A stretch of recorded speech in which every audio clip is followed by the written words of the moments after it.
28-mile-an-hour winds in Rockland, or I should say in the Waterville area. So it makes it feel colder with that wind chill. And they will get worse through the day today as the temperatures continue to drop. Cold front plowing through Maine now, and we do have a couple of snow showers along with it, if not flurries.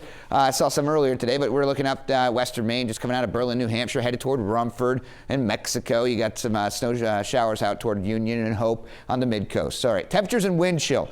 It's going to feel like 10 at 6 o'clock, even though the temperature's at 23. If you're out later tonight, it's going to feel like 4 degrees. Yeah, so that wind chill will be a factor. All right, here's our 8-day forecast. 35 today, but the temperatures are dropping. That brutal cold wind chill is around through the evening. Tomorrow it's still going to be windy and blustery, down to 16, a high of only 29.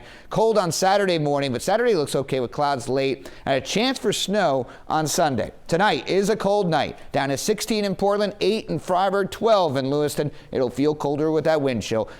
Friday's high temperatures with some sunshine. It looks good there, sunshine-wise, and not as windy, but it's still pretty cold. Here's that 8-day for inland areas and significantly colder. I think the chance for snow is better at the coast than inland on Sunday, but it's still there.